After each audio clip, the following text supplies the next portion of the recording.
दुनिया जानती है कि दुश्मनों के लिए मौत का दूसरा नाम मार्कोस कमांडो है। मौत को मात देकर तैयार होते हैं, दुश्मन के घर में घुसकर उसे खत्म करते हैं। लेकिन क्या आप जानते हैं, धर्म के कमांडो मार्कोस से भी ज्यादा घातक हैं। इनकी ट्रेनिंग से लेकर एक्शन तक इनकी हिस्ट्री आज भी एक मिस्ट्री है। नेशनल बेस्ट सेलर ऑथर अक्षत गुप्ता आज आपको लेकर चलेंगे the Naga warriors battle of Gokul की दुनिया में। आपको बताएंगे अघोरी और नागा के बीच का सबसे बड़ा फर्क। देखिए सिर्फ धर्म ज्ञान पर। कई दफ़ा आप कई सोशल मीडिया प्लेटफॉर्म पे और चैनलों पे भी बता चुके हैं कि नागा और आपके अघोरियों में क्या डिफरेंस होता है। मैं जानना चाहूँगी कि आज की जो यंग जनरेशन है, जो इन लोगों से इनके पास जाने में भी डरती है, तो क्या हमारा ये डर लाजमी है और इनके बीच का फ़र्क क्या है, जो हमें जानना बहुत ज़रूरी है एक सनातनी के तौर पर।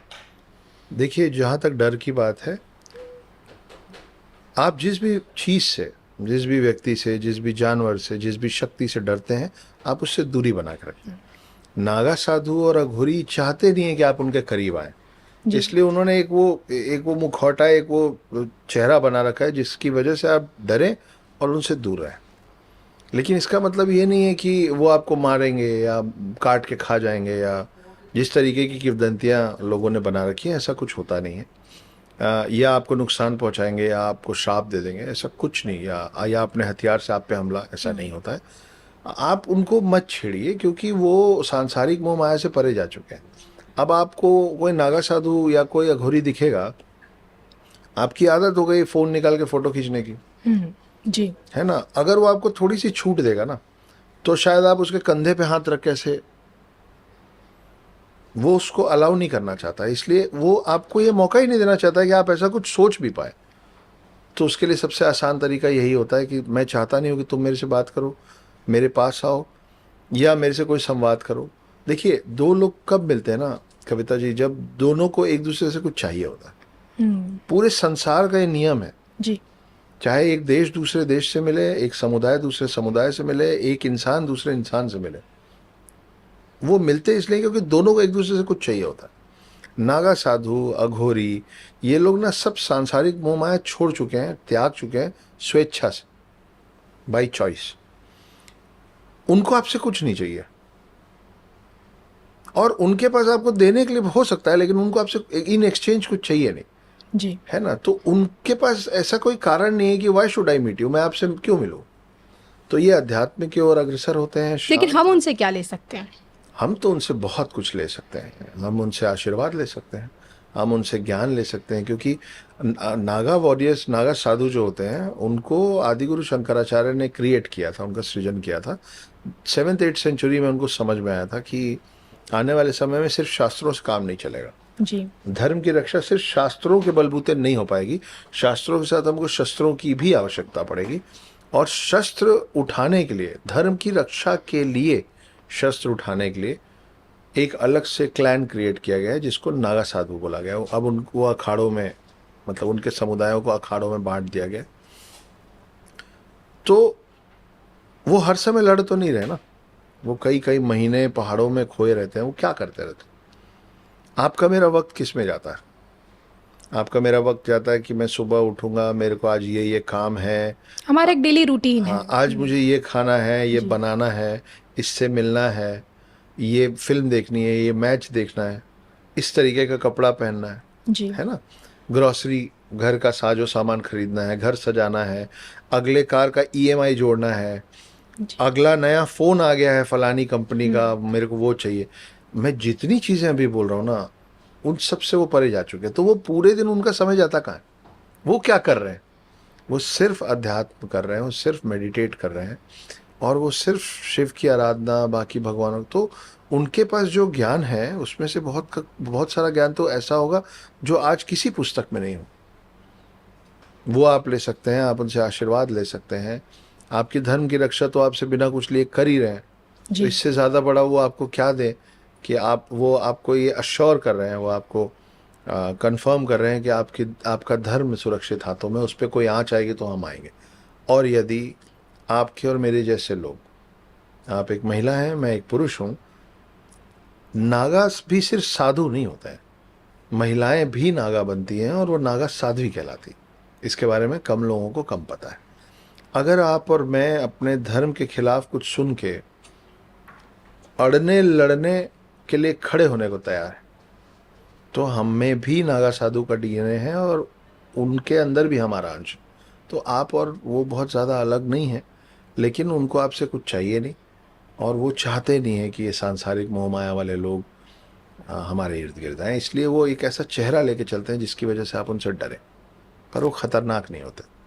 आपका एक ब्यूटीफुल एक्सपीरियंस भी रहा है अपनी रिसर्च को लेकर, आप इन लोगों के बीच भी रहे हैं, नागा और अघोरियों के बीच में भी। तो मैं चाहती हूँ कि आप हमारे दर्शकों को ये बताएं कि उनका रहन सहन क्या एक दूसरे से अलग होता है। मैं रहा हूँ ये बोलना गलत होगा, मैं मिला हूँ ये बोलना मिले हैं सही होगा। हाँ, क्योंकि ये आपको साथ नहीं रखेंगे, ये आपको तब साथ लेंगे जब आप उनको ये कहें कि मैं खुद भी नागा साधु बनने वाला हूँ, है ना। जी। वो आपको इसलिए भी साथ नहीं रखेंगे क्योंकि वो किसी से रिश्ता नहीं जोड़ना चाहते। और नागा साधु बनने की जो प्रक्रिया है वो बहुत तकलीफदायक प्रक्रिया है, क्योंकि जैसे ही आप जाके बोलते हैं कि मुझे नागा साधु बनना है, तो सबसे पहले वो समुदाय आपके सारे परिवारजनों का आप ही के हाथ से, जो जीवित हैं जी। उन सब का अंतिम संस्कार करवाता है। तो आप जितने लोगों से प्रेम करते हैं, आपको जो जो बहुत ज़रूरी लगते हैं आपको, उन सब का एक एक करके आपको अपने हाथ से इमेजिन करके कि वो देह त्याग चुके हैं, उनका प्राण चला गया, उन सब का आप अंतिम संस्कार करते हैं। और तब जाके आप उन सब लोगों के मोह माया से, उनके बंधन से मुक्त होते हैं। जब ये सब आप कर लेते हैं तो फिर आपके जो सीनियर्स होते हैं नागा क्लैन में, वो बोलते हैं आप बैठो और अपना खुद का अंतिम संस्कार करो।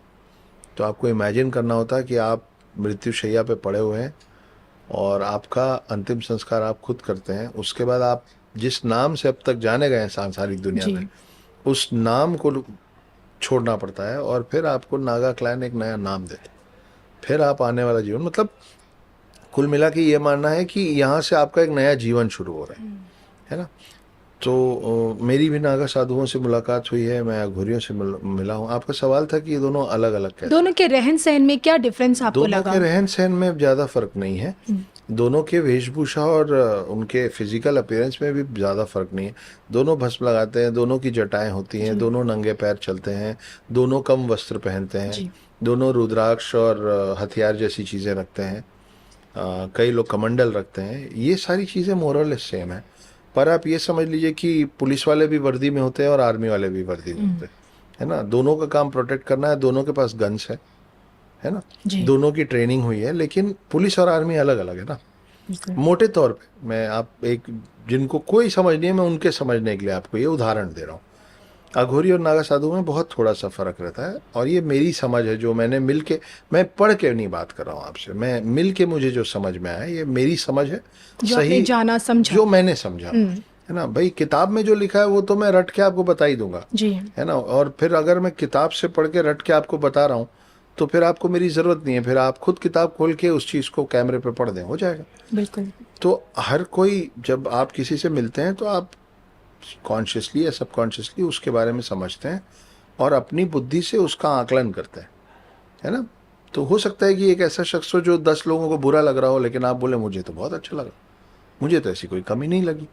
तो सबको जब आप किसी से मिलते हैं तो आप उसका अपने अपने लेवल पे आकलन करते हैं। मेरी अंडरस्टैंडिंग ये है कि अघोरी लोग जो होते हैं वो अपने जो जिस पद्धति से वो पूजा कर रहे हैं, जिसको बहुत ज़्यादा मतलब सराहा नहीं जाता है बाकी पंडितों और बाकी क्लाइंट्स की तरफ, कोई मतलब जो सबकी अपनी अपनी पूजा पद्धति है, किसी को किसी के खिलाफ नहीं बोलना चाहिए। वो उस अपने पूजा पद्धति से शिव को प्राप्त करने की कोशिश कर रहे हैं, जबकि नागा साधुओं का मानना ये होता है कि हम शिव को प्राप्त कर चुके हैं, हम शिव की सेना है। उनका मानना ये है कि जैसे मेरी 2 लाइनें हैं, कहीं मैंने लिखी थी बहुत पहले, कि ना तेरा कोई प्रारंभ है ना तेरा कोई समाप्त है, सैकड़ों की भीड़ में तू एक ही पर्याप्त है। तो इस तरीके की एक लाइन को लेके इनका पूरा बात का जीवन बीतता है कि धर्म पे कभी कोई आंच आएगी जी, तो 100 लोगों के खिलाफ भी मैं लड़ जाऊं।